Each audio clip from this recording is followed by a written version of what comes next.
और गुरुजी जैसे आप बताते हैं जन्म और मृत्यु ये भगवान के हाथ में है, ये हमारे हाथ में नहीं है। तो जैसे कोई अगर किसी की मृत्यु हो जाती है और उसकी उम्र बच जाती है, ऐसे कैसे हो सकता है? फिर अगर भगवान की मर्जी से वो मर रहा है तो उसकी उम्र पूरी हो जानी चाहिए। देखो, भगवान की मर्जी से तो जब मरेगा जब वो अपनी मौत से मरेगा, लेकिन आप जबरदस्ती ट्रेन के आगे लेट जाओ, जबरदस्ती कोई फांसी का फंदा गले में डाल के झूल जाए, तो भगवान तो नहीं कह रहे कि तुम फांसी का फंदा डाल के झूल जाओ।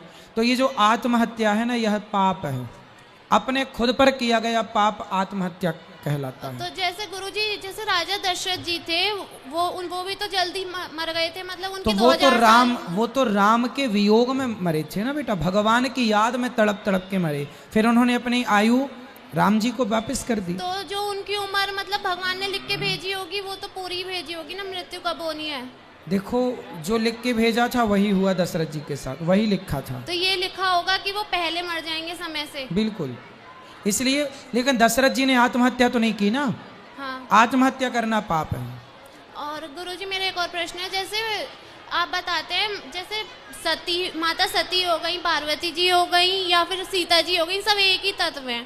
तो जब माता सती रामचंद्र जी के सामने सीता जी का रूप धारण करके आई तो वो सीता जी तो हो गई, तो रामचंद्र जी ने उन्हें माँ कह के संबोधित करा।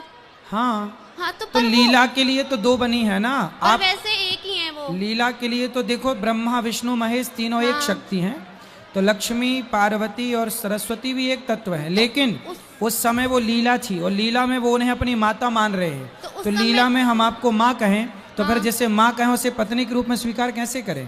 तो उस समय वो सीता जी के रूप में थी जैसे। हाँ, पर शंकर जी तो उन्हें माता मानते ना, पार्वती सीता को, और वो माता का रूप बना ली पत्नी होकर के, तो शंकर जी ने स्वीकार नहीं किया फिर। अच्छा। और गुरुजी जैसे आपने जो ये पुस्तक लिखी है, मैंने ये पुस्तक पढ़ी थी, इसके पेज नंबर 6 पे जैसे जो श्लोक दे रखा है उसमें उसका अर्थ दे रखा है। जब अर्जुन कृष्ण जी से ये कहते हैं कि मैं किसी की हत्या नहीं कर सकता, मुझे पाप लग जाएगा हत्या का, तो कृष्ण जी उनसे ये कहते हैं कि आत्मा नहीं मरती, सिर्फ शरीर मरता है। आत्मा को तो मरना मतलब वो अपराध बोध ही नहीं कहलाएगा, तो फिर किसी को हत्या कैसे लगती है? अगर मतलब किसी को मारना पाप नहीं हुआ तो? नहीं, मारना पाप है। वो स्थिति क्या थी, वहां धर्म युद्ध चल रहा है महाभारत का। हाँ, उस महाभारत के युद्ध में अर्जुन बोल रहे हैं कि मैं युद्ध नहीं करता, मेरे सामने पिताजी खड़े, दादाजी खड़े हैं, लोग खड़े हैं, मैं कैसे युद्ध करूं?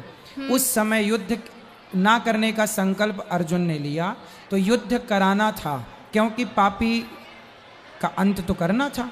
हाँ, तो अर्जुन को समझा रहे हैं भगवान कि देख, मरता कौन है? शरीर। हाँ। आत्मा कभी नहीं मरती। यदि तू ये सोच रहा है कि ये तेरे मारने से मरेंगे, तो तेरे मारने से कोई ना मरेगा, लोग तो मरेंगे अपनी मौत से, तू निमित्त बन जाएगा अर्जुन, आत्मा कभी नहीं मरती। तो फिर अर्जुन को तो शायद दूसरा जन्म मिला था दोबारा से पश्चाताप करने के लिए। ठीक, तो वो उनको मतलब हत्या लगी थी इसलिए नहीं, पश्चाताप कोई किया? देखो, अर्जुन ने जो काम किया वो भगवान की इजाजत से किया। हाँ। और भगवान की इजाजत जो थी वो किया, तो वो धर्म है, इसलिए जो किया सब सही है। अच्छा। और गुरुजी जैसे आप कहते हैं कि जात पात में नहीं पढ़ना चाहिए, जैसे लोग आजकल सब अपनी जाति पे ही बहुत गर्व करते हैं कि हमारी जाति है, हमारी वो है, और ऐसे ही अब भगवान के लिए भी करने लगे हैं। जैसे जन्माष्टमी आती है तो लोग स्टेटस डालते हैं हैप्पी बर्थडे यादव जी, ऐसे ही राधाष्टमी आती है तो हैप्पी बर्थडे गुजरी। मूर्ख लोग हैं ये, जो भगवान को भी जातियों में बांट दें, वो मूर्ख हैं। इन मूर्खों का क्या है? इन मूर्खों से परेशान ना होइए। समाज में अच्छे लोग हैं तो मूर्ख लोग भी हैं, कहाँ जाएंगे? गुलाब है तो कांटा भी होगा। तो समाज में ऐसे लोग बहुत हैं गुरुजी। तो मूर्खों की संख्या बहुत है, बात सही। और एक और क्वेश्चन है गुरुजी, जैसे नारायण के 24 अवतार हैं, 24 अवतारों में से जैसे रामचंद्र जी के साथ माता सीता हैं, लक्ष्मी जी हैं, और कृष्ण रूप में उनके साथ राधा जी हैं, तो बाकी के अवतारों में भी लक्ष्मी जी उनके साथ हैं? बाकी हर अवतार में भगवान जो जो लीला कार्य करने आए, जैसे नरसिंह भगवान आए, हाँ, तो लीला करके प्रहलाद जी पर कृपा करके चले गए, तो वो थोड़ा देर का अवतार था, मतलब ज्यादा लंबे समय का नहीं था। हाँ, वो अवतार ही थोड़ी देर का था। और जैसे रामचंद्र जी का जन्म जो हुआ है वो सूर्यवंश में हुआ है, तो उनके नाम के पीछे चंद्र क्यों लगता है? क्योंकि चंद्रमा बोले कि प्रभु आप दिन को आए तो रात को हम आते हैं, तो हम तो आपका दर्शन कर नहीं पाए।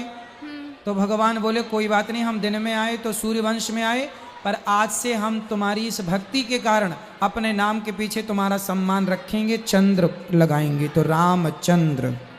इसलिए उसको सम्मानित करने के लिए, इसलिए। धन्यवाद गुरुजी। जय श्री नारायण।